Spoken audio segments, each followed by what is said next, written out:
Está no ar. Vai começar. Sai desse banheiro! Só não esquece de limpar. Tire as crianças da sala! Tranque o leão na jaula. Pânico. Microfone ligado. Eu tô todo cagado. Ao vivo, oi, Ouve Carioca. essa merda, senão nós tá desempregado. Pânico. Um programa tão sensacional. Congresso. Seu boné.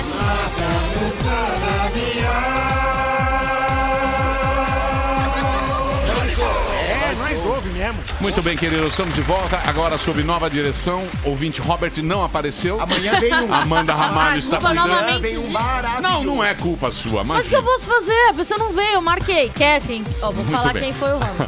Amanda, foi a Tainá Kátia Lima de Melo. Aí na cara. 23 anos, estudante de odontologia de Mogi das Cruzes, mas não apareceu. Amanhã tem Robert.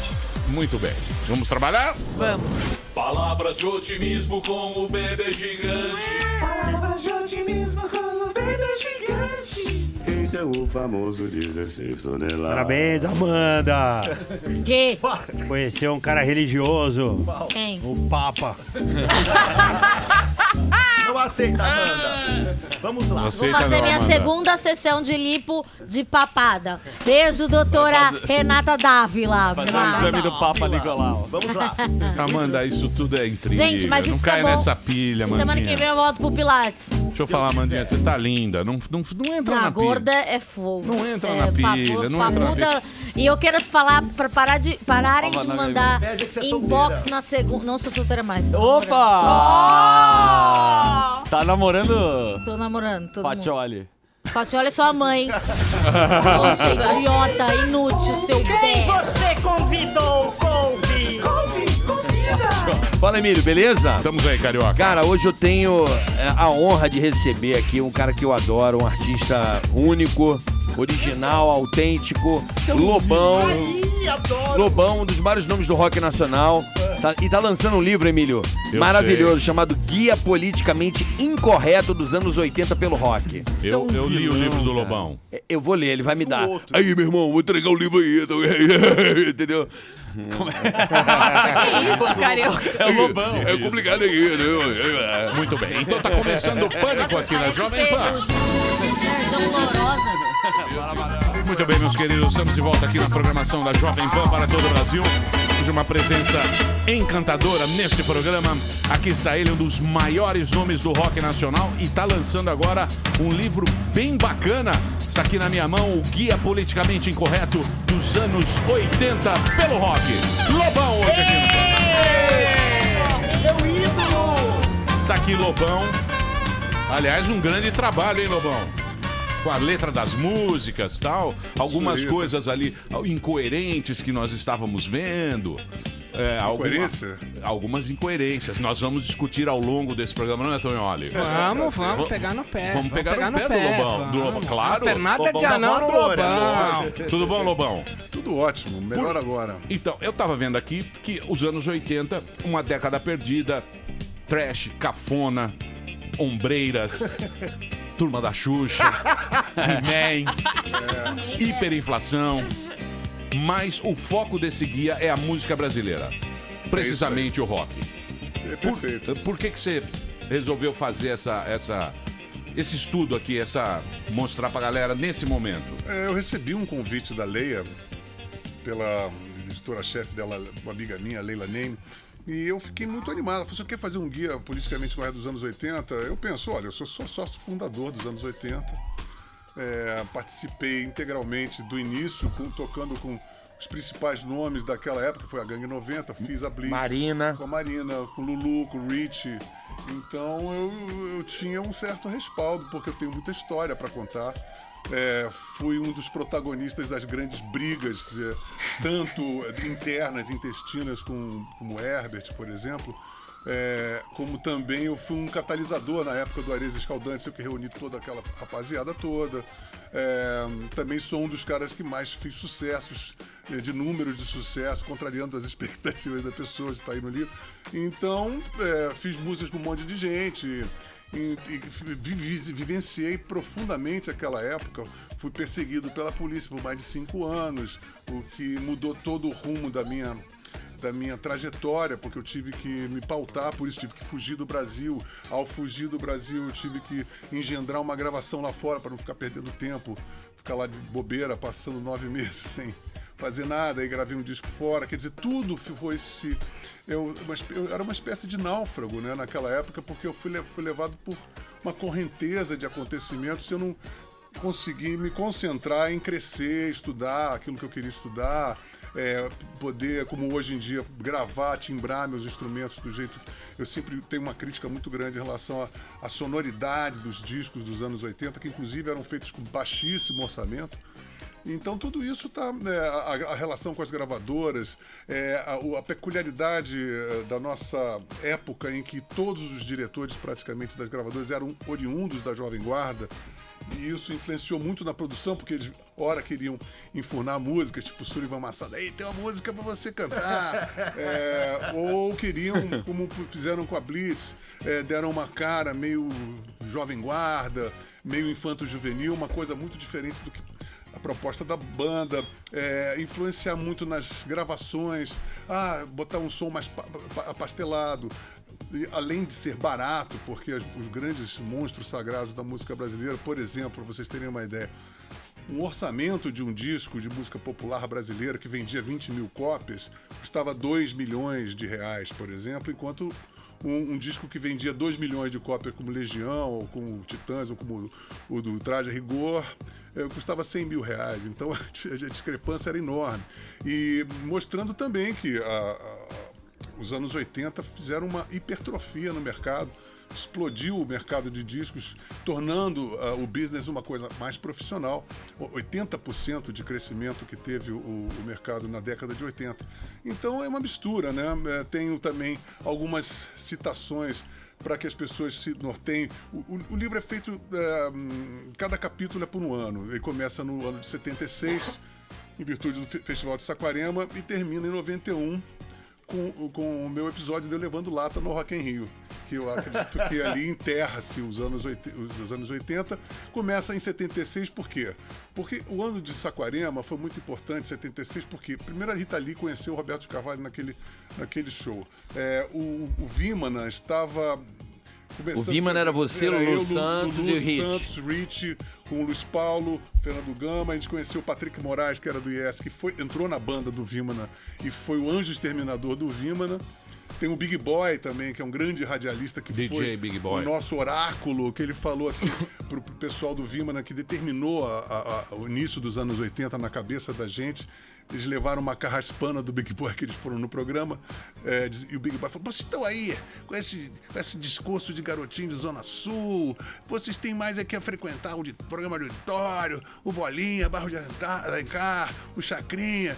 Pô, para de ficar tocando pra esse bando de meia dúzia de maconheiro da Zona Sul. Vocês têm que pegar refrão, tem que competir com o Odair José, com o Valdir Soriano, tem que ser popular, tem que entrar no cancioneiro popular brasileiro, com essa coisa aí de alternativozinho, de boutique. Deu-lhe uma carraspana nos caras. E aí eu me lembro, né? Eu não fui porque eu tava gripado. Pô, um herói, o Big Boy é um herói, me formou, né? Eu conto mais ou menos detalhadamente isso. Aí quando eles voltam do Big Boy, o Lulu chega. O Lobão, é difícil. Passadíssimo. Não, ele disse assim: poxa, o negócio isso foi determinante, porque ele falou: chega de fazer música de 10, 15 minutos. Vamos fazer música com 2 minutos e meio, refrão, e vamos tocar no rádio, vamos invadir a praia, vamos tocar nos programas de auditório. E foi basicamente isso que deu a diretriz, tanto na Gangue 90, a Blitz. Tem uma frase do Lulu aí, né, Lobão? O quê? Do cocô? Não, nesse exato momento não. Que ele fala do cocô cheirosinho? Não, nesse momento eu acho que o que é definitivamente importante para os anos 80 esses 3 hitmakers seminais dos anos 80, eu, Rich e Lulu, nos focarmos a produzir músicas pra tocar no rádio. Então, cada um tem uns 30 hits. O Rich tem menos porque fez 2, 3 discos, mas faria se tivesse mais. Voo de coração. Então, foda, Menina Veneno. Eu gravei bateria nesse disco, né? Bernardo Vilhena, né? Bernardo Vilhena, que era também o teu parceiro de composição. Parceiro também da Blitz, depois do Cláudio Zoli, depois Cidade Negra. Então, esse núcleo, por isso que eu começo com o Saquarema, que são todos os hitmakers do início do ano. Guilherme Arantes, que fez Perdido na Selva, que é o primeiro hit oitentista, de 81, né? Temos a Rita Lee e o Roberto Carvalho, que a partir daquela dupla invadem os anos 80. Nossa, a maior vendedora de disco, pra quem não sabe, a maior vendedora de disco do Brasil se chama Rita Lee, 50 milhões de cópias, é inacreditável. Mas é interessante que sabia? a Rita, ela se reinventou pela terceira vez, porque ela é dos anos 60, começou com Mutantes. Depois, ela nos anos 70 saiu dos Mutantes, foi fazer carreira solo com Tutti Frutti, que também, pra mim, é a fase áurea, né? Que tem os meus ídolos, como o Carlini, que é o maior guitarrista Carlini, brasileiro. E aí, eu até não acho tão legal, assim, musicalmente. Eu acho que, eu falo, é uma espécie de Lamartine Babo protopunk, quando elas começam a fazer aquelas marchinhas, dança perfume, não sei o quê. Mas é uma hitmaker, é uma heroína pra mim. Mas era marchinha, né? Era mais Era marchinha. Você pegar o Tutti Frutti pra Rita Lee do Roberto Carvalho, era outra. Mas a Rita Lee do Roberto Carvalho tem o nosso queridíssimo lá, Emílio, produtor. Não, aquele produtor, o... Graçamelo? Não. Lincoln Olivetti. Lincoln Olivetti. O Lincoln Olivetti, ele era onipresente. Ele era demais, esse cara. Eu amo esse maluco. O Lincoln Olivetti era o problema também que tinha do Liminha. Essa coisa do monopólio cultural. Você, nos anos 70, você ligava o rádio, você pegava Djavan, Ivan Lins, Simone, Marina, Rita Lee, todo mundo era o mesmo som. Mazola, era o Mazola. E eram os caras que tocavam pra caramba. É demais, eu amo esses... Não tem mais isso aí. Eu falo isso, não tem mais, aí depois foi o Liminha. Não tem mais porque também não tem mais gravador. Então eles eram músicos de estúdio, e assim, eram grandes músicos de estúdio. Mas assim, a sensação quando você botava no dial do rádio, parecia que mudava de crooner. Essa banda mudou de crooner, mas era a mesma banda. Você ouvia o som do Djavan, era o mesmo som do arranjo da Marina, era o mesmo... E aí o seguinte, tinha uma coisa que também era uma esperteza deles, que pra fazer o taxímetro ligado do músico de estúdio, eles escreviam muito pra toda a banda. Então, tinha uma horn section enorme, então às vezes era uma música de violão e flauta doce, os caras botavam uma horn section. Era demais. Botavam tudo, pra todo mundo ganhar, entendeu? E aí ficava às vezes um pouco saturado. Isso é engraçado que o Brasil é totalmente monocultural. Eu tenho um capítulo que assim, sai Lincoln Olivetti, o ubíquo, entra Liminha, o onipresente. Aí o Liminha entra nos anos 80 e meio que também assambarca. E também você vai ligando no rádio e você vai vendo. Porque o Liminha, além de produzir... Baixista maravilhoso. Pode baixistas que eu já vi tocar. Agora, Fugaz é aquele linha de baixo, é o grande barato da música, é aquela linha de baixo. Puta solo de baixo. Não, ele é um baixista fabuloso de todo mundo. Animal.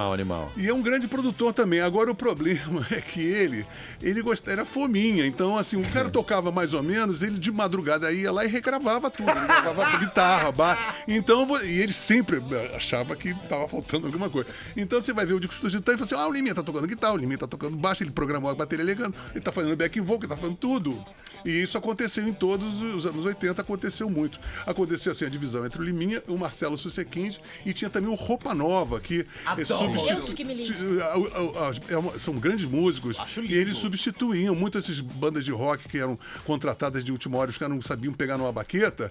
Chama o Serginho Erval, aí o Serginho volta a gravar, gravou um monte de bateria com um baterista fantasma de muita banda de rock que não sabia tocar, né? O Kiko também, o Roupa Nova é uma banda formidável. Eu amo. Sim. Assim, como músico, sabe? Eu não acho musicalmente uma coisa que me apraz, assim, pra ouvir, mas eu adoro eles são músicos fantásticos. Nem Anjo você gosta? Hein? Nem Anjo você gosta? Não, eu não gosto, sinceramente. Você não toma banho ouvindo Anjo? Não, eu não sou desse estilo, mas eu sou capaz de perceber que eles são grandes músicos. É uma boa banda. Não, e vocalmente falando, eles são animados. O Serginho Erval, ele começou tocando nos funks, depois tocou na Bolha, uma banda seminal dos anos 60. E ver o Serginho tocando na Bolha era uma das coisas mais bonitas para quem é baterista, porque ele tocava rindo, com o microfone assim, olhando para cima. Pô, era sensacional. É um baterista Bons melhor de músicos, baterista. né, Lobão? Bons Formidáveis, músicos. formidáveis. E o nosso amigo do Paralamas também é um excelente batera. O Baroni, Baroni. ele tem um problema que ele não adquiriu uma personalidade própria, ele toca muito baseado no Stuart Copeland. E ele tem uma coisa que eu acho inadmissível para baterista, que você não manter o andamento. Então você começa no andamento, ele começa a dar uma virada, começa a ficar. Aí no final da música. Ele vai mais rapidinho? Não, tocar rapidinho é uma coisa, tocar constante é diferente. Você pode começar uma música a 120 BPM e terminar a 120 BPM. Agora, você começar a 80 e terminar a 140, aí já é uma questão de falta de maturidade musical. Você teria como, depois de analisar tantas músicas dos anos 80, apontar algumas que você acha, claro, fora as tuas, as mais legais ou mais geniais, as obras-primas? Olha, eu tive uma grata surpresa quando eu escrevi. Eu quero confessar uma coisa pra vocês. Eu comecei a escrever esse livro com o nítido intento de esculhambar, assim, integralmente os anos 80. Arrombar a festa. Eu queria detonar, mas agora eu tive pelo menos a honestidade intelectual de pegar todo esse material e ouvir.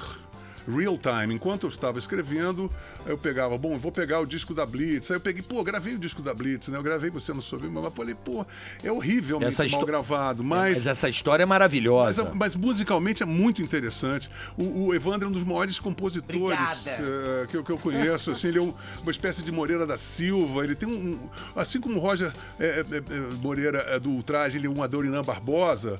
O Evandro ele é um grande sambista de break. Ele tem grandes sambas de break que não estão dentro desse repertório. Ele tem a manha, né? Então ele é um grande compositor. Mas agora, a banda foi engendrada ali por um arranjo meio Jovem Guarda. Mas assim, deu um prazer de ouvir a Blitz, eu tocando a minha batera. As levadas são muito boas, a banda tem uma performance musical muito boa. Tinha um Billy Forghieri, grande tecladista da Gangue, gravou cena de cinema comigo. Eu coloquei ele na banda. Antônio Pedro, que era dos Mutantes, estava tocando no Power Trio comigo, com o Lulu. E eu chamei ele também para tocar baixo na Blitz. O Ricardo Barreto da guitarra. Quer dizer, era uma puta banda. Quando o disco do Rich é a mesma coisa. Não, mas eu amo a história, Menino da Venena. Essa história do Você Não Soube Me Amar, que você gravou, ficou puto, foi embora. Não, eu não fiquei puto. Não foi isso. Falou, a história tá toda detalhada. E é da revista também, que você sacaneou na revista. Não, mas isso não é sacanagem. A história é muito mais séria que isso. É só ler o livro. Eu tenho a história narrada com mais detalhes dos 50 anos a 1000, né, minha biografia. Animal. Que eu li em 3 dias. E essa daí eu dou uma pincelada, porque faz parte da história dos anos 80. Mas eu amo a Blitz, eu queria ficar na Blitz. Eu só não fiquei porque tinha um diretor da gravadora que queria que eu rasgasse o Cena de Cinema. Pra eu poder entrar na Blitz. Eu falei, não vou entrar por... Te boicotou. Não me boicotou. Era uma preocupação técnica dele, não coadunava com meus interesses. Eu gravei o Cena de Cinema com a ajuda dos meus amigos, com a Marina, com o Lulu, com o Rich. É o Gangue 90, né? Não foi o Gangue 90, foi o Cena de Cinema, né? Eu tava queimando no meu carro. Mas eles gravaram todos de graça, deram todo um carinho pra mim. Como é que eu ia rasgar a minha... Eu nunca quis ser artista solo, mas eu pensei, olha, eu não vou rasgar, não vou fazer isso. Minha obra, né? Não é minha obra, é assim, carinho pelos meus amigos. Meus amigos deram aquilo pra mim. Eu tinha um amigo meu de colégio que pagou uma grana por aquilo. Eu falei, que isso é absurdo, eu não vou... Naquela época, vários artistas estrangeiros, assim, de banda, faziam disco solo. O cara do Yes todo mundo fazia disco solo e ninguém ficava preocupado que aquilo ia competir, porque é um outro mercado, né? Enfim, foi por causa disso. Eu sempre achei a Blitz uma banda que eu adoraria ter ficado. E se não houvesse esse problema, haveria uma mudança total no rumo da história dos anos 80, porque eu estaria na Blitz, talvez até hoje, quem sabe. Lobão, tem uma cena que você lembra bastante. Você tinha a banda Vimana, na qual tocou o tecladista do Yes, que substituiu o Rick Wakeman, o Patrick Moraz, e você fala que uma vez o Patrick veio da Europa com o disco do Sex Pistols e falou pra vocês, acabou o tipo de som que a gente tá fazendo ouvindo Police e Sex Pistols. Você acha que os anos 80 no Brasil começam a surgir a partir do momento que o tecladista do Yes avisa a vocês que tinha acabado a música progressiva? Eu acho que foi, de uma forma ou de outra, o primeiro contato com... Ele trouxe tudo da Stiff Records. Ele trouxe Bad Manners, Buzzcocks, Elvis Costello, Clash, Sex Pistols, uma série de bandas que tinham estourado de uma hora para outra em 1976. E aqui ainda, pô, a gente demorou, por exemplo, a Rádio Fluminense, ela demorou anos pra sair daquela metalheira farofenta dos anos, sabe, até chegar aos anos 80. Então, pra gente, talvez foi a primeira informação de que mudou alguma coisa de fato lá fora. Foi o Patrick dizer, olha, não tem mais jeito, a gente não tem... A gente tava com contratos com Peter Grant, do Led Zeppelin, os caras do Earth, Wind & Fire, a gente já tava com toda... A gente ia morar em Genebra, então a coisa acabou basicamente porque acabou o rock progressivo naquela época. Tá voltando agora, mas passaram-se o quê? 30 anos?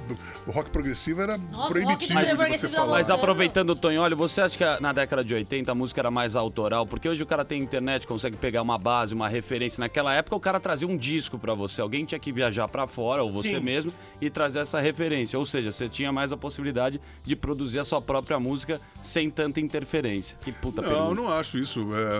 A interferência é necessária, né? Assim, mesmo os anos 80 foram autorais, mas foi uma década cheia de chupadas clássicas, né? Do U2, da Smith, de New Tem um Order, de nós. Né? O Legião mesmo. Tem música que parece que é o U2, The Smith, New Order, né? O Paralamas, The Police. O The Police foi um grande decalque, né? A guitarra Fender na segunda marcha com coros. Todas as guitarras tinham coros nos anos 80, que é uma coisa do Andy Summers, um resquício, né? E a coisa depois foi meio que... um tentou uma coisa mais brasileira, começou essa mania de ser mais brasileiro que, na verdade, se estipulou mesmo nos anos 90, né? Com Chico Science, com Raimundos, com Planet Hemp, essas coisas. Durante os anos 80 era proibitivo você querer fazer umas coisas brasileiras porque a própria plateia ficava puta, que era Tinha que ser gringo. Tem que ser rock mesmo, etc e tal.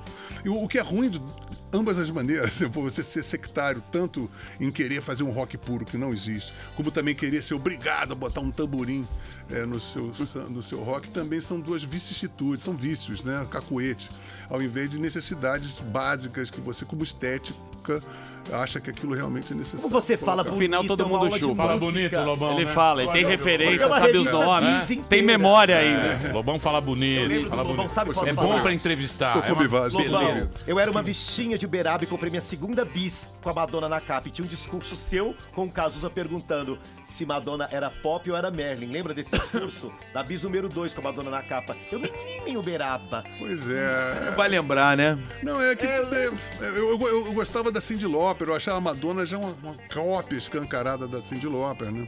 Agora você arrumou uma inimiga. E essa aqui, se eu não tinha dinheiro pra comprar, eu tive que pegar de um rapaz do judô que fazia comigo ali na malandragem. Eu sempre achei a Madonna muito chata. A Cyndi Lauper era muito mais criativa. A Cyndi Lauper era Não, sim. a forma original, Pop, né? Ela chupou toda a coisa da maluquinha da Cyndi Lauper, que era uma puta compositora, música, que tem muito mais recurso musical do que a Madonna. Mas a Madonna tinha uma sexualidade. Escateou a Mas coisa, você não acompanha os fenômenos pop atuais? Você já dançou um Wesley Safadão, Manita, uma paradinha? Eu me recuso terminantemente. Você nunca viu isso na tua vida? Desliguei completamente. Nunca fez um quadradinho? Não me passa. Eu não ligo TV aberta. Não, nem me passa. Vendo a Anitta sendo um fenômeno internacional. Eu me recuso a saber. Não sei, não quero saber, tenho raiva de quem sabe. Não quero saber. É uma questão de contaminação, assim, o meu cérebro não é pinícola, não, sabe? Isso é poluente. No YouTube, não? Não tem curiosidade. Eu vou ouvir com o quarteto de Beethoven. Que isso? Era nem do Caetano agora. Nem o Safadão. Eu já não ouço rock. Eu só ouço rock dos anos 70. Imagina rock atual, que já é infinitamente, não dá nem pra se... Não, é bom. O que tem de bom atualmente? Pô, tem Cage the Elephant, tem Wombats, tem Razorlight, porra... Meu filho tem 8 anos, só ouve 21 Pilots. Mas assim... Não sei se você conhece. Você não consome nem pra saber o que é, então você tem... Não, por exemplo, é um fenômeno. Do meu segmento, eu fico interessado. Eu acho que o rock ainda é a música de ponta no mundo. Entende rock? Porque, assim, se o país é desenvolvido, ele tem uma cultura de rock. Se o Brasil, como é subdesenvolvido, não tem cultura de rock. Porque o rock é um termômetro para você saber se o país tá com o pé na civilização ou não. Se você não tem um lugar florescente pro rock, você sabe que o lugar tá meio Você gostava caído. dos Engenheiros do Havaí? Eu comecei a gostar quando eu escrevi esse livro. Eu percebi que tem coisas bem mais legais do que meu preconceito na época. Foi muito bom escrever o livro, por isso eu me emocionei muito ouvindo. E até pensei em gravar algumas coisas. Por exemplo, ontem eu gravei uma música da Marina, Virgem. Adoro. E eu tô a fim de gravar umas músicas assim pra saber, pra poder vivenciar essas músicas que... A Virgem é uma das músicas mais bonitas da década, né? É linda essa música. E aí eu tô a fim de gravar uma música do Lulu, sabe? Obrigado. Obrigado, Lobo. Ver se eu vou gravar... Caetano. Vou gravar também Engenheiros também, tô afim. Capital, você gosta? Capital, ele pra mim é uma banda dos anos 2000, porque não tinha nenhuma relevância nos anos 80. Eles só cantavam versões do Aborto Elétrico, não tinha uma música deles. Mas é verdade, não tô falando nada demais. Eles tinham Veraneio Vascaíno, eles tinham toda a plataforma, tudo que era do Aborto Elétrico. Sério? Ou Passengers, que era do Iggy Pop. Veio da... Então, eles só começaram a fazer música mais autoral depois que eles fizeram Acústico MTV nos 2000. Que foi Kiko Zambianchi também que bombou, né? Bombou, mas aí depois entrou o Passarelli na guitarra e ele, junto com o Alvin L. Ives é muito bom. Eles formaram a Rosa de Vinho. Aí eles fizeram um excelente repertório, até para adolescente, muito bem feito, mas já na década... Então eu considero a Capital, eu não tenho nenhum disco antológico assim dos anos 80. Eu gosto de uma frase. Pneus de carro fazem chururu. Isso é Capital Inicial. Pneus de carro fazem Mas chururu. será que são deles, assim? É porque, Não sei, acho porque que é deles. na época o Capital eles não eram autoral, é uma banda que talvez o Fê, na verdade, ele fez as músicas com o Renato no Aborto Elétrico, né? E é baterista do Capital. Mas assim, o Dinho não era nada assim relevante. Mas ele fala, e aí, moçada? Ele é bonito, sério. Mas sim, mas eu tô falando em termos de relevância histórica, né? Por exemplo, para as pessoas entenderem, o livro, ele disseca obras, como, assim, o meu critério para colocar as letras publicadas nesse livro são um critério seguinte: essas letras têm que ser boas mesmo sem melodia. Então tem que ser uma puta letra, tá entendendo? Um poema. Então só tem ali letraço. E é engraçado que eu também faço uma resenha do Chico, boto a Ópera do Malandro, é legal que tem uma música do Chico, uma letra do Chico do lado dos Inocentes, do Cólera, ou letra do Chico do lado como é que é? Geração Coca-Cola. Então você vê que a qualidade dessas letras dos anos 80, elas são muito superiores do que pode se imaginar. Inclusive superam, visivelmente, dão um pau no Chico Buarque, assim, o Chico Buarque parece pré-primário, quando você vê a Ópera do Malandro, dá vontade de rir. Por falar em Chico, é só Lobão, olhar mesmo. Você sempre analisa os artistas novos que aparecem à luz do que a máfia do Dendê é capaz de fazer. O que é a máfia do Dendê? É aquilo que o Paulo Francis chamava os baianos que gostam de cantar na televisão, né? O Chico, o Gil e o Caetano, por exemplo. Você, em vários momentos, analisa que quando surgiu um novo movimento musical, o Gil e o Caetano vampirizavam isso, como, por exemplo, o Caetano elogiando os ombros do Paulo Ricardo. Como é que era a relação da baianidade musical com relação aos novos talentos, sobretudo a partir dos anos 80? Bom, por isso que eu comecei nos anos 70, 76 também, porque eu vou dando uma reportada na produção musical do que acontecia ali com Olivetti, as rádios, Rádio Cidade, aquela coisa toda, aquela fosforescência das discotecas, etc e tal, Donna Summer, Chaka Khan, Earth and Fire, Djavan, aquela coisa toda acontecendo. E a produção do Chico, do Gil e do Caetano, muito paralela à produção dos anos 80, para poder perceber como era...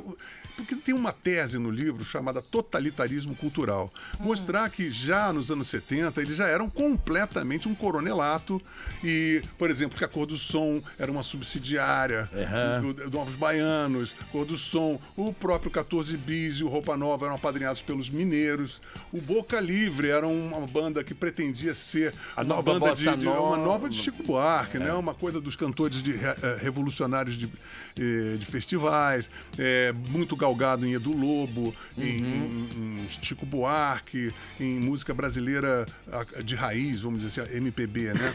E esses grupos, eles eram basicamente os pontas de lança, tipo coquetel rejuvenescedor desses coronéis que já estavam já encaminhando para os seus 40 anos, já tinha aquele show anacrônico que no meio daquela explosão punk... MPB4, eu lembrei uma aqui também. Tudo bem, mas eu tô falando deles mesmo, os Doces Bárbaros, eles fazendo uma coisa altamente riponga, anacrônica, numa hora que estava estourando Clash, The Police, Sex Pistols, o mundo todo, tipo... Talking Heads, Blonde, sabe, uma porrada. Não, tô falando Supertramp. Não, peraí, não, tô falando bandas. Lady Gaga. De fulhão, assim. Supertramp era bom. Não, mas eu tô falando das novas bandas. Supertramp era uma banda progressiva pop dos anos 70 que emulava o Genesis. Eu tô falando de bandas punk, como Blonde, Clash, Ramones, né? O que era novo Television, na época, né? O que era novo, Talking Heads, o que era realmente uma ruptura, Elvis Costello, entendeu? Então isso tudo mudou o paradigma, as pessoas mudavam o cabelo, a maneira de gravar, a maneira de falar, a maneira de gostar as coisas. Havia essa coisa de ser iconoclasta, que pegou muito a gente, como eu, Marcelo Nova, que a gente se tornou absolutamente incorporamos aquela coisa punk que era detonar todo mundo, não ter menor pudor para poder detonar quem quer que fosse, e isso acontece até hoje, graças a Deus. Raul tá no livro? Raul está como um elemento dos anos 70. Porque os anos 80 ele entra em pleno declínio e de uma maneira bastante injusta por motivos vários e acaba sendo... Mano depressivo, né? Ele morreu, né, em 89, não foi? Então ele estava no os coronéis lá, foi o quê? Eles se sentiram ameaçados? Se sentiram super ameaçados. Você acha que foi isso? Eu tenho uma pesquisa... Eles viam nessa galera o novo. Sim. Por exemplo, Podres Poderes. A letra de Podres Poderes é engraçado porque o Caetano declarou uma coisa muito bandeirosa. Ele falou assim, eu fiz uma música que é meio inútil do Traje, baseada no Inútil, mas só que mais fraquinha. Aí eu falo no livro, eu publico a letra, né? Pego aquela estrofe que será Miltões e seus tons geniais. Aliás, Miltons e Maias. E nada, acontecerá tudo isso. Em outras palavras, será que só vai ter esses caras de gênio, Hermeto, eu, o Tom e nada mais? Ele endeusou todo mundo. Não é que ele endeusou, ele vaticinou uma imobilização. Será que não vai acontecer nada? Aí eu falo, mas Caetano, chovendo hits, na hora mais fecunda do cancioneiro popular brasileiro, você mesmo emulou o Inútil, que é um hino, que é muito mais bem feito do que as suas músicas, que é uma música histérica, de quem tá... Eu falei, é uma autorreferência sua, e eu dialogo muito com as letras deles, né? Olha, você escreveu isso, por quê? Por isso, e vou justamente fazendo um gráfico, e a decadência deles justamente coincide com o ápice de produção, que é o 87. Dos maiores discos dos anos 80, estão em 86, 87... Legião. 88. Enfim, né? E eles, como Chico, Caetano, o Gil, nesse ano, ele tá fazendo uma turnê fora. Liminha pra caramba ele. Sim, mas não tá fazendo disco. Eu tô dizendo que o que coincide é que a produção deles, por incrível que pareça, é o pior disco do Caetano é 87, o pior disco do Chico é 87.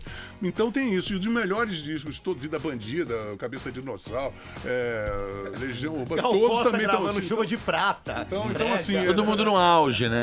Então, assim, ele se melindrou muito, começou a tentar ser new wave, como ele fez A Gata Comeu, que foi gravada pelo Kid Vinil, né? Que é uma porcaria, porque na verdade... Eu não soube te amar. Pô, é uma porcaria. A Gata Comeu é uma porcaria. Tem outra também, que emulam essas coisas de new wave. Ele botou um mullet, você lembra, o Caetano? Aí começou, por exemplo, no auge do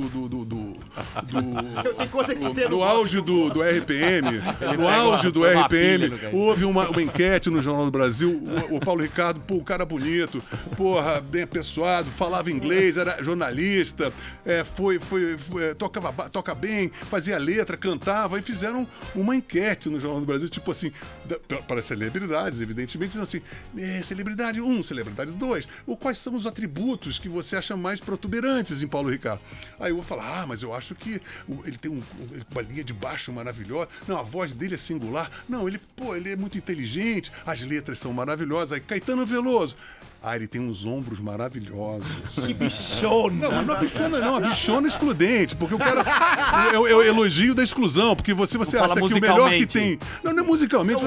Nem o teu caráter, nem nada. Você tem um ombro reduzido a um ombro. Aí o Paulo Ricardo, muito ingenuamente, aceita o convite para ele fazer o programa do Chico Caetano e bota um ombreiro enorme.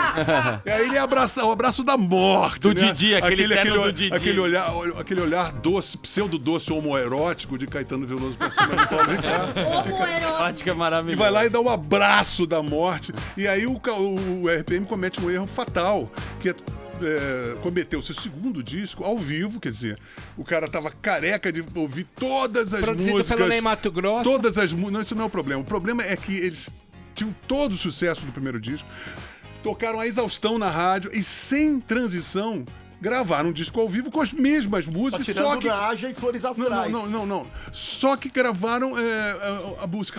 London. Aí acabou pra eles. Então eu explico isso de uma maneira mais detalhada no livro. Ó, o livro tá aqui na minha mão. Eu vou fazer um break agora. O papo sempre é bom com o Lobão. Tá aqui, ó, pra você. Já venda aqui da Leia em todo o Brasil. Você pode comprar online. É o guia politicamente incorreto dos anos 80 pelo rock. É um trabalho muito bacana do Lobão aqui que você pode comprar online agora. Os shows do Lobão você pode contratar também, ó. Vou dar o telefone de contato aqui pros shows. É o 994-347557. 994-347557. O Instagram é Lobal, né? É Lobão, né? W e Lobão News. Daqui a pouquinho a gente volta e o Facebook. Fala, Milhão, beleza? Estamos aí, Carioquinha. Vou apresentar pra rapaziada aqui os novíssimos Moto E4, Moto E4 Plus e Moto C Plus.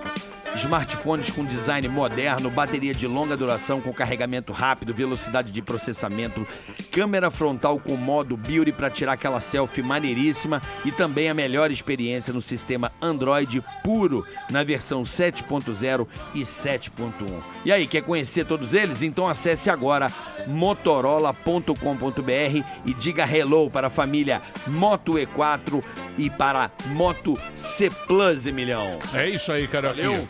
De volta aqui no Pânico na Jovem Pan. Hoje Lobão aqui. Lobão tá lançando um belo livro.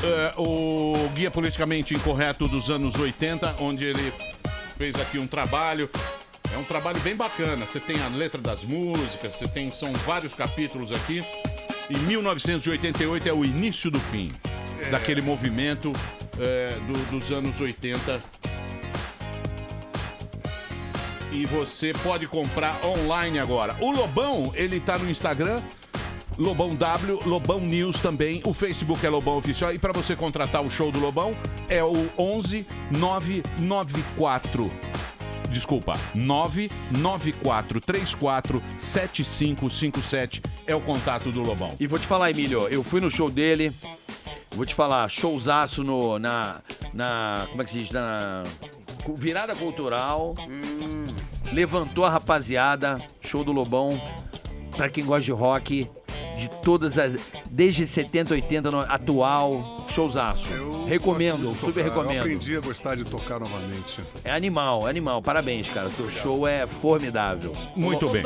Algo que eu e Cláudio Tonholi estávamos conversando, e você me parece, no livro, que você está perdoando Herbert Viana. Nós queremos saber se a mosca cristã o picou. Eu não estou perdoando a mosca cristã do perdão. Eu sou um católico apostólico romano praticante. Eu acho que a misericórdia é... Não, mas eu não tô sendo sonso, não. Eu tô falando sério, viu? Você pode até achar isso engraçado, mas não é este o meu intento. Na verdade, eu não dou perdão eu peço perdão a ele, caso... Porque quando eu conto a história com Herbert, eu deixo bem claro que não sei se eu sou dono da verdade ou não, mas que aquela minha reação em relação à suspeita dele estar me copiando causou uma cisânia de todo o meio musical, né? Todos tomaram partido, geralmente o partido dele. Eu fiquei como drogado, paranoico de um outro lado.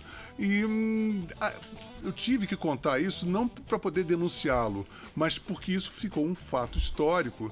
E aí, ao final do livro, eu falo, olha, Herbert, eu acho que, apesar de todas as rusgas que nós tivemos, eu admiro a sua capacidade de sobrevivência. Você tem 3 filhos, você está na estrada, teve uma recuperação assim absolutamente miraculosa, que devido à sua força de vontade. Reconheci em alguns discos que eu nunca havia ouvido direito do Paralamas, que eles melhoraram muito musicalmente. Ele tocou uma guitarra muito bem tocada. Eu fiquei emocionado quando ouvi. Por um segundo, uma música lindíssima. A Lanterna dos Afogados, eu tô afim até de gravar essa música. Ela é demais. Eu tô afim de gravar umas músicas dos Ela anos é meio 80. Essa Noite não. Ô, Lobão, mas não é aquela não, história não é que ele mesmo. fez o Me Liga por causa do Me Chama, é verdade, é fato. Tem aquilo. cinema mudo, cena de cinema. mudo. Tem Revanche, tem Alagados, tem Me Chama, tem Me Ligas. Até eles Isso é um fato, Tonhão. até no final dos anos 90, eles têm aquelas baterias da Mangueira, aquele núcleo que eu fui para o Rock in Rio, que eu tocava há 10 anos, eles levaram para o Paralamas, fizeram Vamos Bater Lata com a Fernanda Abreu, depois saíram em excursão com o mesmo núcleo da bateria da Mangueira. Então são muitos fatos, mas mesmo muitas coincidências. Mesmo com todas essas brutais coincidências, eu relego a minha misericórdia e peço misericórdia a ele mesmo, dizendo, olha, eu peço perdão Ele por se inspirou. algum tipo de... Não, isso não vem mais ao caso. O que vem ao caso é que no final do livro eu peço perdão, um perdão profiláctico, vamos dizer assim. Um perdão caso eu esteja errado, já vai o meu perdão por eu ter a obrigação de narrar esses episódios inteiros, que eles fazem parte integral de toda a cartilha dos anos 80. E o Barão Vermelho, você gosta? O Barão? Eu gostava. Depois do Cazuza. Depois do Cazuza tem um capítulo que eu teço homenagem ao Frejá, que foi a única banda cujo o vocalista saiu e houve uma sobrevida muito maravilhosa. Boa. Sabe, o Frejá começou cantando meio parecido com o Cazuza, mas ele começou a ter uma voz própria. Identidade. Uma voz bonita, calorosa, sabe? Começou a ter uma identidade própria. Excelente guitarrista. guitarrista. É um excelente guitarrista. E essa capacidade de se transformar e de se estabelecer depois de uma personalidade tão marcante como o Cazuza sair, realmente um marco. Você né? era amigão do Cazuza, né? O Cazuza era um irmão pra mim, né? Foi o cara mais chegado a você aí nesse tempo todo? Assim, primeiro foi o Júlio, né? Até ele morrer. E já com o Júlio, nós já estávamos muito amigos. A gente era muito amigo. O Cazuza passava praticamente todo dia em casa. Ele me visitava. Eu nunca fui na casa dele, ele só ia me visitar. Ia criar lá, A gente fazia... Ele era mais de rua mesmo, Não, ele vinha visitar a minha casa, porque ele visitava também o Caetano, que era vizinho. Eu ficava dando povo, deixa de ser tiete, caralho. Esse cara aí vai... Eu ainda falava assim pro Cazuza. Cazuza, ele já estava morrendo, né? Eu falei assim, você vai morrer 2 vezes. Você vai morrer porque você está morrendo, né? Você está vendo. E você... Depois vai ser o seguinte, vão escrever um livro sobre tuas obras, ainda vão botar o Caetano Veloso fazendo prefácio. Isso é a pior morte que você vai ter. E foi exatamente isso que aconteceu. E no final do livro eu pego este prefácio, que muito me incomodou na época, foi em 2003 que o livro foi lançado, e faço uma réplica a tudo que não me satisfez muito, escrito pelo Caetano Veloso, em que eu vaticinei ao Cazuza que ele iria morrer pela 2ª vez com aquele prefácio. Se você encontrasse hoje o Caetano Veloso na rua e o Gilberto Gil na rua e o Lulu Santos, qual seria a reação dos 3 diante de você? Muito respeito, porque é bom mesmo. Se fosse eles, teria esse mesmo respeito que eu teria por mim mesmo. Te cumprimentariam? Como é que seria? O Lulu é meu amigo, meu irmão. Eu sempre me emociono muito quando eu encontro o Lulu. O Lulu não só é meu irmão, mas ele me ensinou praticamente tudo. E foi um cara que também, além da Marina, ele foi determinante, porque na banda, quando eu tinha 16 anos, ninguém queria aquele garoto problemático, que a mãe super protetora, um bando de maconheiro. E o Lulu foi que subscreveu. Ele falou, não, eu quero esse cara na banda. Então, se ele não tivesse tido esse peito, esse peito, eu estaria fazendo botânica, ou sei lá o que eu estaria fazendo na minha vida. Então o Lulu é um cara determinante. Então o pessoal do Vimana são como minha família, sabe? O Emílio é meu Lulu. Não, vem aqui, Lulu. O Emílio é meu Lulu. Vai dormir, você. Lulu cacete. O Lulu é uma personalidade. Ele é muito difícil para algumas vezes, mas ele é um gênio, ele é uma pessoa de uma inteligência, uma cultura incrível. Toca uma guitarra Um impressionante, dos maiores guitarristas né? e cantores e compositores. Se reinventa né? muito. Tá? Ele é brilhante, o Lulu é brilhante. Agora, é um cara que a gente tem uma ligação profunda com o Rich, sabe? A gente briga, sabe? Cospe na cara um do outro. Mas não tomando sério? A gente não chega a esse nível, tô sendo metafórico. Eu tô falando que a gente briga, tem severos catrancos, etc. e Mas tal. brigas infantis ou brigas relevantíssimas? Não, são brigas muito irrelevantes, assim, de ciúminhos e... Ciúminhos? Por exemplo, o Lulu quis gravar comigo em 97, aí ele ficou, não, você tem que gravar música antiga, flashback. Eu falei, pô, Lulu, para com isso, eu quero que você grave uma guitarra minha, etc. Ele encheu-me tanto o saco que eu deixei ele de fora do disco. Ele ficou super ofendido, aí não falava comigo um tempão. Aí no outro dia eu tava no aeroporto, ele saiu, olhou assim, tirou o nariz, eu falei, vem cá. Aí eu apertei ele, dei um abraço nele.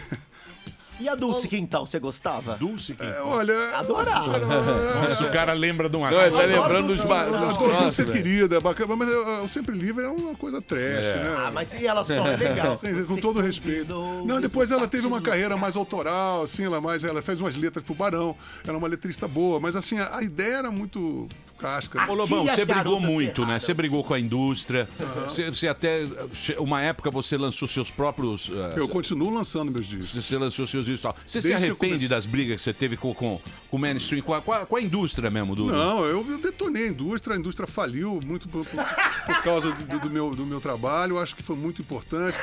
Meu trabalho de numeração de discos, meu trabalho também do jabá nas rádios foi muito bom. Nunca mais toquei em rádio, mas também eu cresci por causa disso, porque eu ganhei um público... vendia nas bancas, né? Eu vendi o primeiro. meus discos, vendeu 100 mil cópias, foi um fenômeno, né? O A Vida é Doce. Então, eu só fiquei melhor. Eu tenho um público muito mais seleto e muito mais heterogêneo do que eu tinha. Eu não sou escravo Você não se importa com isso? Você não se importa de não estar no mainstream? Não, eu faço questão de não estar no mainstream, porque eu não gostaria de fazer um programa no Bis, música ao vivo, boa ao vivo. Eu falei, música boa. Pesadelo, isso é um inferno de Dante. Cara, imagina se fosse, sabe, eu fui até convidado para fazer. Eu falei, cara, eu era um amigo meu, era o Rodra, que é um cara que gravou, um cara que disse que era diretor do programa. Eu falei, só, eu entendo isso como um insulto pessoal, você me convidar para fazer um programa desse. Então eu não faço. E no final do livro, eu falo exatamente aquela reflexão do Big Boy que eu comecei, que nós tínhamos que invadir o mainstream, invadir os programas de auditório, etc e tal, como assim fizemos.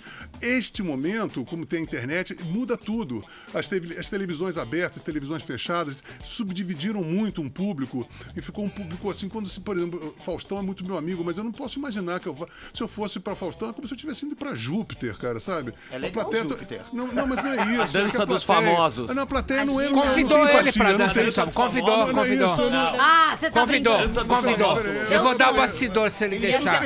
Foi assim, ó, quando ele lançou a biografia, a Luciana Cardoso, que é mulher do Fausto Silva, foi minha aluna e minha orientanda. Ela me ligou, o Faustão mostrou os 50 anos a mil no ar e falou: não, eu queria muito que o Lobão viesse na dança dos famosos. Por isso que ele deixou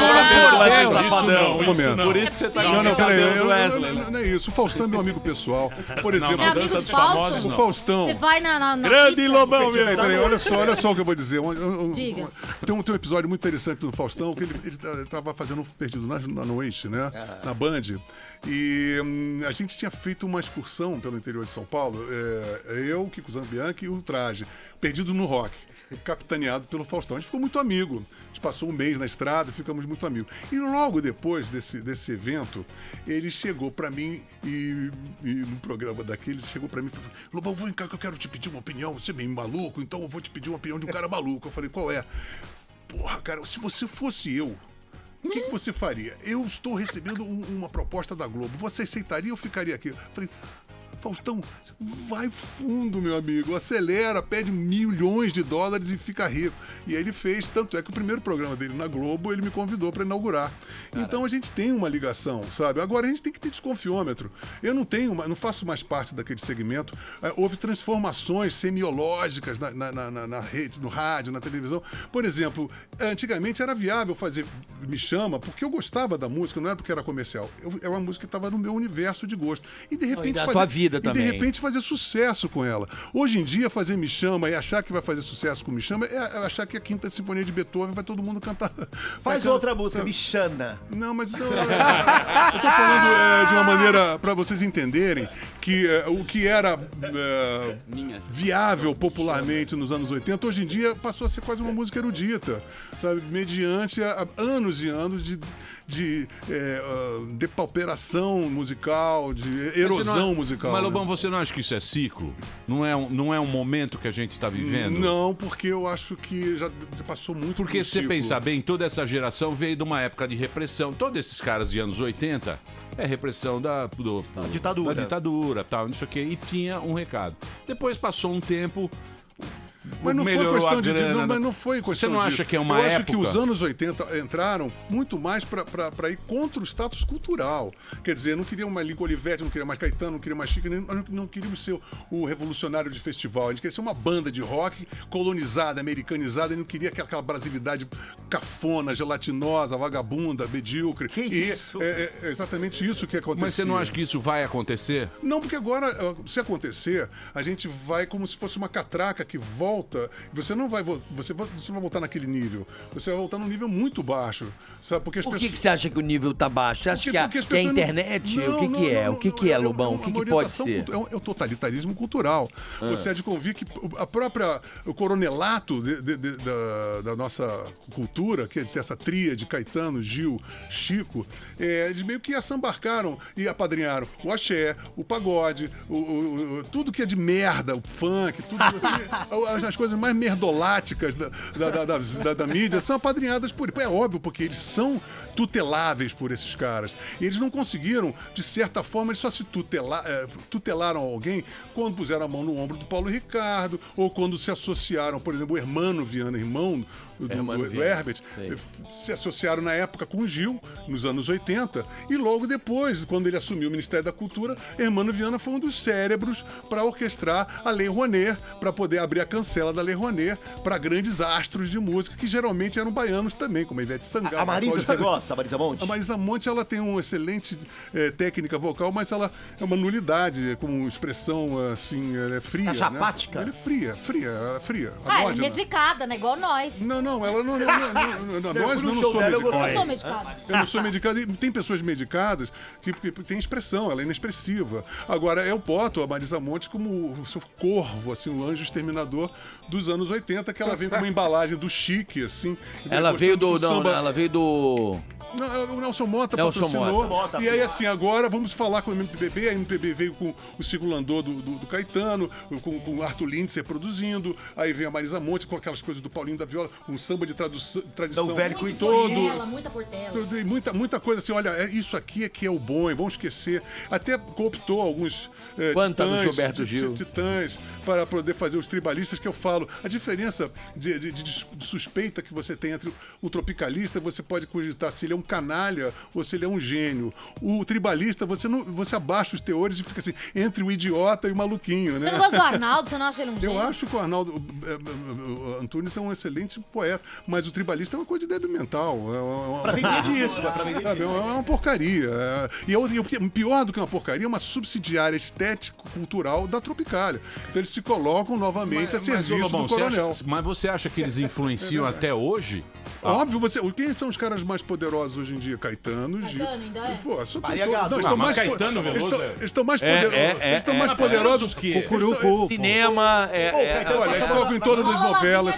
Paulo Novelli, procura saber. A Paula Lavigne, ela moldou a nova Anitta. Olha, eles subscreve Anitta, Maria Gadu, a Caturipa Ruiz, Criolo. Você não gosta do Criolo? Você não acha ele maravilhoso? Acho muito ruim. Emicida, acho tudo uma porcaria. Sabe quem é bom? Sabe quem eu gosto? Eu não gosto. Você não gosta do rap nacional? Rincon Sapiência. Vem aqui na rádio, meu som. Mas agora ficou uma porcaria. Rincon Sapiência. Eu vou trazer. Será que ele vem aqui? Vem. Eu tenho o telefone. Rincon Sapiência. Gênio. Bom pra caramba. Você conhece? Conheço. Ele conhece. Mas eu não queria mudar de assunto no sentido assim. Não, peraí, vamos falar do rap, coronelato baiano. Tá. Né? Então, quero dizer, eles estão mais poderosos que nunca. Pô, você tem que pensar que o Gilberto Gil foi ministro da Cultura por 8 anos.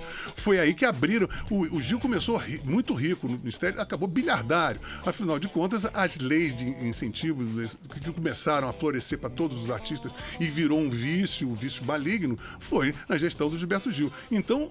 1 milhão para um blog, para Maria Bethânia, lembra disso? 2 milhões, 2 né? milhões. Então, isso com o beneplácito e com a arquitetura do Hermano Viana e aquela gangue que toda cerca o Gil. Então, é óbvio que eles ficaram muito. Por exemplo, eles estão lançando uma lei de estatização dos direitos autorais, em que ganha a Rede Globo e ganha eles, porque eles estão sempre em todas as novelas da Globo. Quando quando eles estão com problema estão um pouco fora da coisa, fazem um programa no Serginho Grosso, fazem um especial, fazem o Roberto Carlos, que faz parte da tria do Coronelato também. O Roberto Carlos continua, aquela múmia deprimida, a fazer programas anuais de Natal, você tá entendendo? Então esses caras... E o livro é interessante. O livro é interessante porque aquelas pessoas que estavam preponderantes nos anos 70 são as mesmas que estão hoje, com exatamente este intervalo dos anos 80, foi a hora em que eles mais perderam a pose, a autoridade, o prestígio, foi justamente na época que o rock dos anos 80, que não tinha, muita gente não tinha filiação. E eu falava isso pro Cazuza. Cazuza, você é um artista muito superior a esses caras. Você não tem por que ficar como tiete. E essa tietagem é justamente esse imprint desse totalitarismo cultural, em que as pessoas acham eles gênios intransponíveis. Então o Lulu ficava intimidado, falando, eu não posso fazer MPB porque eles são gênios. Isso invadiu o espírito de muitas pessoas, entendeu? E invade o espírito de todo mundo. E a Preta Gil, o que você acha? Não, a Preta Gil ela não é nem nada, ela é um adorno. E que adorno, isso né? até brincadeira, né? Não, mas você acha que era um assédio? Então um assédio moral, não tem que fazer a música? Tipo, você entende isso dessa forma? Assédio com sentido? Não, Não, você tinha que ter a bênção, você tá falando. Tem que ter o beneplácito, né? Pode ser, por exemplo, o escoamento tem que ser ungido por exemplo, a cor do som era ungida. A Marina, por um determinado momento, foi ungida, depois ela se rebelou. Você tá entendendo? Então você tinha todos eles apadrinhados. Se não era, até hoje, se você quiser fazer Mas a Rita Lee não, né? A Rita Lee sim, ela chama o Gil de guru. Ela tocou com mudantes, tocou cara. com ele. Fez uma festança, foi presa em Floripa com por falar em apadrinhado... Mas até hoje, Lobão, eu tô pensando aqui, essas Anitta, essas coisas, sim. tudo... Mas, por exemplo, a Anitta, um mês atrás, foi visitar o Gilberto Gil pra tomar bênção. Quem veste a Anitta Você viu o Alexandre Pires? Morena. Alexandre Pires, no outro dia, no Serginho Grossman, na presença de Caetano Gil, beijou o pé de de Gilberto Gil. Sabe, é um descancarado. Caetano, Djavan, Caetaniá, todo mundo beija o saco desses caras. É verdade. Sabe, lâmbios. Eles ficam apavorados comigo porque eu trato eles de um tapinha. Aí, rapaz, como é que é? Os caras não sabem, estão tratados de forma mais estática. Por exemplo, a Maria Bethânia, quando namorava a Marina, eu tocava com a Marina. Eu tava fazendo um show no Teatro Maria Bethânia, que hoje agora é um bingo em Salvador, era uma casa colonial, a gente estava montando equipamento no palco, de repente abrem as portas assim, entra aquela figura iansânica da Maria Bethânia, descalça, com a Marina do lado, de mãozinha dada, parecia uma catedral, assim, noiva e a noiva. E aí um cambono do lado com um cilindro, a princípio, um cilindro vermelho. Eu olhei e falei, o que é aquilo? As duas paradas e o cambono se ajoelhou e pá, desenrolaram um tapete vermelho. Um tapete de 2 metros em que elas andavam 2 metros, saíam, ele enrolava. Não. Mas isso eu vi. Então este é o tipo de tom majestático. Por exemplo, uma pessoa do baixo clero em relação a esse coronel, Bete Carvalho. Eu tava na casa da Bete Carvalho, Bete Carvalho falando sobre socialismo, que era amiga do Fidel Castro, não sei o quê. Eu pedi um cafezinho, ela pegou uma sineta, aí veio uma serviçal toda vestida de baiana, parecia uma escrava, você tá entendendo? Então esses caras são assim, esses caras são todos assim, faça-me isso, quero aquilo. Por exemplo, se você quer fazer um show fora do Brasil, você não faz se você não for do Procure Saber. Você não consegue contrato lá fora. Procure Saber da Paula Lavigne. Entendeu? Você não faz, porque a Paula Lavigne, ela e Flora Gil, o Gil começou esse contato com o Claude Nubs no Montreux, festival no final dos anos 70, e pegou todo mundo. Até o passa Tchan por ali. tocou lá. Tchan, Ivete Sangalo, e todos os amigos, Titãs, Paralama, Lulu, todo mundo que tá na roda foi. Quem não Lobão, eu queria saber. Deixa eu só fazer um break. Claro, com certeza. Eu tenho que fazer um break aqui. Pergunta importante. Notícia assim, reveladora. Não, Lobão, depois você faz o... Papaueira. Eu tô. Daqui a pouco ele vai cantar uma música do Caetano pra gente. Eu tô aqui pensando nessa história. Leãozinho. Faz sentido, né, ô Tonholi? Tem eu- alguma coisa aí. eu- Deixa eu só fazer um Tá, break vamos aqui fazer- depois pra do break eu pergunto. Daqui a pouquinho a gente volta com o Lobão. Muito bem, meus amigos, de volta aqui com o Lobão aqui no Pânico. Tá aqui o novo livro do Lobão, tá lançando aqui Lobão em Guia Politicamente Incorreto dos anos 80 pelo rock. Você pode comprar online agora. Se você quiser acessar o Facebook do Lobão, é Lobão Oficial no facebook.com/Lobão Oficial. Instagram é Lobão W e Lobão News. Contato para shows 11 994347557. Também a presença de Cláudio Tonholi. Que sabe tudo e um pouco Tonholi, você tem alguma pergunta? Tem uma pergunta pro Lobão. O Lobão... O que você acha do Caetano Veloso, Tonholi? Você que também é um músico. Um músico de Vocês me pequena desculpem o expressão. politicamente incorreto, mas eu acho que a grande indagação dos pais do Caetano e da Bethânia é: Caetana ou Betânio? Deixa eu falar uma coisinha aqui. O Lobão acho que pode explicar pra gente uma lógica perversa criada pela máfia do Dendê, sobretudo Gil e Caetano, que é o seguinte: pela Lei Rouanet você só dá dinheiro pros ungidos pela máfia do Dendê. Aí o artista quer fazer um show num teatro grande, ele tem que dar na calção um depósito, o Lobão vai explicar isso. E como o artista não tá ungido pela Lei Rouanet, ele não tem dinheiro para dar calção para alugar o teatro, ele não tem como ter lugar bom para tocar. Como é que é, Lobão? Olha, o primeiro preceito principal é temos que ter lucro, entendeu? Então é o seguinte, você para sair por aí, você tem que ter um mercado, você tem que ter um público. Agora, se você começa a pedir insumo e o cacete a 4, isso acaba viciando todo o show business, né? Porque aí começa a funcionar a base de calção, o que não deve acontecer pra ninguém, porque você tem que ter o seu público, o teatro tem que ter lucro. Então, pra ter lucro, uma coisa que ninguém gosta de mexer, assim, um empresário deveria pensar. Você imagina só, você tem 50% de dedução na entrada de estudante, que 99% das pessoas têm isso. Então, isso acaba com qualquer orçamento e transforma um meio de vida, numa profissão, numa coisa amadora. Aí a coisa transforma-se num amadorismo, aí o cara vai pedir recurso, como tem recurso de filme. O que aconteceu com a Embrafilme nos anos 70, só tinha filme vagabundo, a produção dos filmes é uma porcaria, sabe? Mas é verdade, porque você fica numa sua zona de conforto. E eu conheço muito cara que conseguiu a Lei Rouanet, por exemplo, eu não vou dizer quem, mas conseguiu 10 milhões para a Lei Rouanet. O cara bota 200 mil para fazer uma turnê, compra um carro, compra um duplex, não sei o que, é o que todo mundo faz, entendeu? Então isso não é um país sério. Então, basicamente, a questão não é as pessoas que não têm Lei Rouanet não podem fazer, não é este o caso.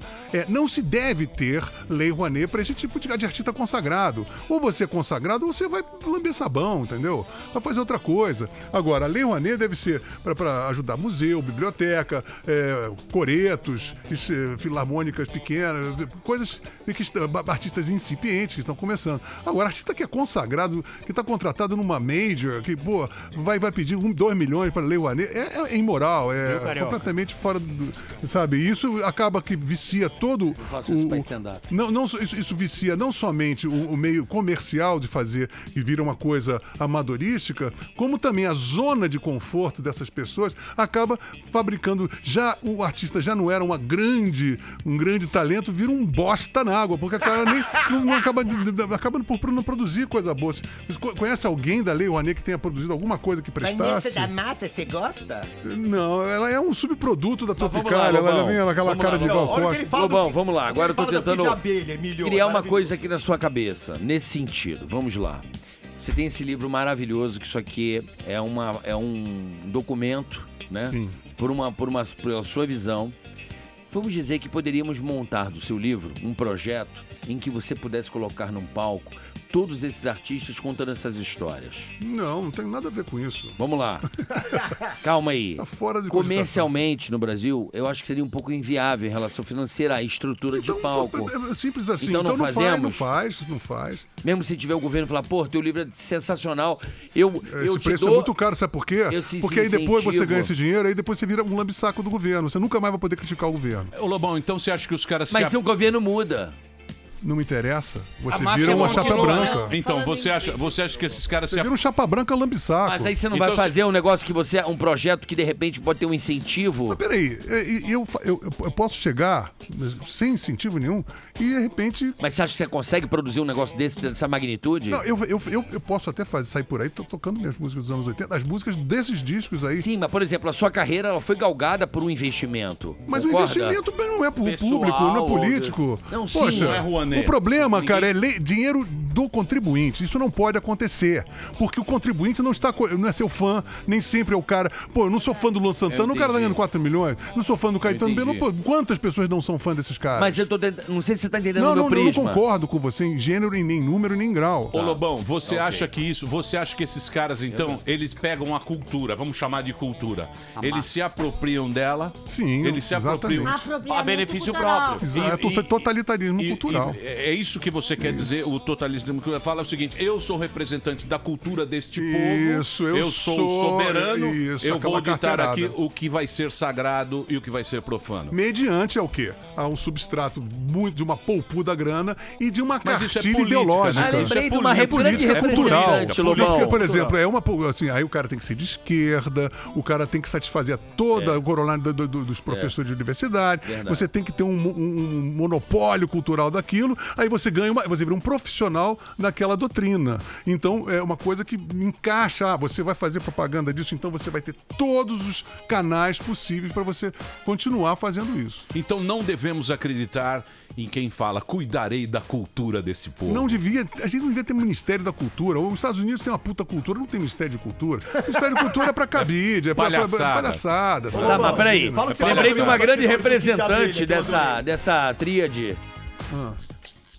Que ela é vista no mundo inteiro como uma brasilidade. Mas é Daniela óbvio. Mercury. Daniela Mercury, ela tem essa coisa dele Mas também. o balangandã exotique, o brasileiro. E outra coisa, nós nos galgamos para um cacuete cultural, um cacuete cultural horroroso, que é adotar o primitivismo, o exótico, o precário, como nós nos jactamos dos nossos piores defeitos. O Brasil é o jeitinho, é o malandro, é a banana na cabeça. Você não sobressai no mundo porque você é um rei da física quântica, você pisou na lua. Não, você não fez feito de porra nenhuma, você é um ser cenográfico.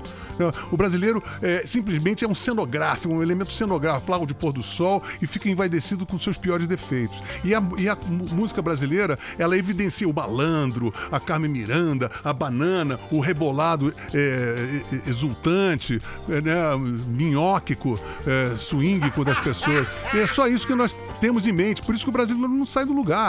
Né? Quanto pior, melhor. Então, aí se é uma música precária, vagabunda, pô, mas é brasileiro. O brasileiro tem excesso. O brasileiro é diferente do mundo inteiro porque não tem vergonha na cara e não entra em crise. Nós, para crescermos, nós temos que olhar no espelho e falar assim, putz, eu errei. Não, isso não é, eu tenho que me arrepender. Não pode ser assim. Tentativa e erro implica que você tem que reconhecer o erro. Se você não reconhece o erro, a tentativa não vale nada. Então, o brasileiro é imune à tentativa e erro porque ele tá sempre achando que tá acertando quando tá sempre errando. E a cultura brasileira, ela evidencia esses piores defeitos como se fossem qualidades. Por isso que eu desprezo profundamente todo o panorama cultural que veio depois dos anos 50. Quando eu estudo música brasileira, eu toco muito música brasileira. Eu adoro tocar Garoto, Nelson Gonçalves, Orlando Silva, Dolores Duran, Maísa, tudo que vem dos anos 50 anteriormente, eu sou fã. Agora, depois da Bossa Nova, quando a MPB virou uma sigla de esquerda, e não, você pensa assim, nos prêmios de música, a maior bandeira é assim, quem é da MPB tem que ser da esquerda e da panela. Por exemplo, uma pessoa como Fagner ou como Alceu Valença não ganha prêmio de MPB, ganha prêmio de regional. Aí você ganha um prêmio de pop rock, também que é um prêmio de consolação, porque pop rock no Brasil é o cocô do cavalo do bandido, né? Se você ganha o MPB, aí você é um cara que pode fazer shows lá fora representando o estilo brasileiro. Ô Lobão, o que você falou do Kid de Abelha que eu chorei de rir dos bastidores? Não, eu acho que o nome é um nome tão estúpido quanto os Titãs do Iê, Kid de Abelha, Paralamas do Sucesso, Lobão, era uma coisa que acontecia. Quem foi a melhor banda de rock brasileira? Mutantes. Mutantes. Dos anos 60, Mutantes. E dos 80? A banda, eu gosto muito do Ira. Adoro. Como banda, né? Um músico. Tem o Edgar Escandura, que é um excelente músico. Como banda, assim, eu acho o Ira. E o Traje, eu acho sensacional as músicas. O Titãs teve um momento interessante. Gosto muito das bandas como Cólera, Inocentes. Legião Urbana. Legião Urbana, eu acho. Eu fiquei amigo do Renato depois. Ele soa muito fraco. Não tem som aquilo, sabe? É melancólico. Não é melancólico. O Renato é um dos maiores cantores que o Brasil tem. É um dos maiores compositores. Mas a banda é fraca. O cara toca, parece que tá espanando a bateria, sabe? Porra, sabe? Não sai do lugar. Mas. E o Cazuza? Atos de Porão é o Cazuza também. O Cazuza, o poeta, né? O Cazuza é um poeta, entendeu? Então, banda. Planet Hemp. 90, Charlie Brown. Anos 90 já. Charlie Brown, você gosta? Putz, gostou? Aí eles tocam. É o contrário, né? Os anos 90 tinha uma coisa que é o contrário dos anos 80. Tinham bandas muito melhores musicalmente e intelectualmente muito inferiores. Entendi. Você vai pra trazer um cara aqui dos anos 90. Ai, cara, puta que pariu. Sabe, os caras não sabem se articular. Você não gosta? O Skank é uma banda pop, né? Galgada muito no Paralamas, inclusive. E no Som de Minas, né? E no Som de Minas e muito no Paralamas, né? Mas é uma banda pop. Eu acho bom, é uma banda pop. Pra quem gosta de toca pop. muito bem, né? Toca muito bom. Uma sonoridade espetacular. O Pato Fu é uma espécie de Naraleão dos anos 90. Mas o John Show é gênio. Tá ok. Ok, é bacana. Mas sabe o que é? Eu sou um cara dos anos 70, eu gostava de Black Sabbath, Deep Purple, Humble Pie, sabe? Então isso fica, pra quem gostar disso, então isso aí é muito chulo. Assim, O que você acha dessas bandas Metallica, Green Day? Metallica tem coisas que eu gosto, sabe? O cara tem uma voz legal. O batera eu não gosto muito do Metallica, eu gosto muito do Robert Trujillo, que é o baixista. Mas eu acho vascaíno, eu acho que... Eu sou do hard rock, eu sou do Led Zeppelin. Pô, quem gostou de Led Zeppelin, Humble Pie, Cactus, Mountain, sabe? Vai chegar ali, você vai sentir falta de classe. E Green Day? O Green Day é um pastiche do pastiche do pastiche. No Green Day, cara, você ouvia qualquer banda punk no CBGBs dos anos 70, era muito melhor e o Red Hot? Red Hot Chili Peppers é muito bom, eu gosto sim. Lobão, queria agradecer você ter vindo. Um papo sempre legal aqui. Ó, o livro do Lobão. Tá aqui o livro do Lobão. O Lobão podia ser integrante, né? Fala mansa. A década de 80, guia politicamente incorreto dos anos 80 pelo rock. Aqui o Lobão tá lançando pra todo o Brasil. É meu quarto livro, hein? Todo mundo dizendo que é terceiro, não é meu quarto, O né? Lobão vai estar tocando quinta-feira, 7h30 da noite, no Teatro Unibis aqui. Não, eu não vou estar tocando, eu vou estar autografando. É autógrafo. No Dia Mundial do Rock. É isso aí. O lançamento, dia 13, então, né? dia 13, quinta, às 7h30 da noite, no Unibis Cultural aqui na Oscar Freire. E no Rio de Janeiro, dia 18, às 19 horas, na Livraria da Travessa, no Shopping Leblon.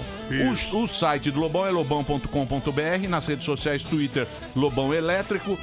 O Instagram dele é Lobão W e Lobão News, Facebook Lobão Oficial. Para shows, 11 994 34 7557. Pois não, Tonholi? Tem um número para shows aqui, que é o fixo. 5054 2606. 5054 2606. Valeu, Lobão. Obrigado por você ter vindo. Eu agradeço a todos pelo carinho. Foi adorável a nossa conversa. Sempre o papo é bom. Valeu. O papo é ótimo. Obrigado. Lobão aqui na Vamos embora. Marina Manteiga vai trazer Luiz Erundina aqui. Sério, Emílio? Pra conversar com a gente. Já me prometeu. Luiz Erundina, nossa querida. Eu te prometi o João Dória. Não, João Dória não. João Dória é fácil. Adoro ele. Erundina. Erundina, mas eu não tô com dela. Erundina. Emílio, você é meu Lulu Santos. Ah, vai dormir, Evandro. Você é meu Lulu. Não enche o saco, não. Você é meu Lulu. Não venha me encher o saquinho, não. Filho, eu posso falar do show? Pode falar do show. Obrigado. Hoje à noite, então às 9 horas da noite, no Teatro das Artes, vai ter o meu novo show. Tô viajando, tá muito bacana. Tá bombando, hein, Rabinho? Tá bombando, tá quase lotado hoje. Vocês todos estão convidados, inclusive. E amanhã no Rio de Janeiro, no Teatro Fashion Mall. Sexta, sábado e domingo. Mas com Lei Rouanet mole, né? Sem Lei Rouanet, viu, Lobão? Muito bem. Então vamos. Amanhã estaremos de volta ao meio-dia aqui na Jovem Pan. Tudo de bom. Tchau. Terminou! Terminou! Mas já terminou? Terminou! E eles não desistem! Se já terminou, vamos acabar. Já está na hora de encerrar. Pra quem já almoçou, pode aproveitar e sair pra cá. Acabou mesmo! Acabou! Acabou mesmo!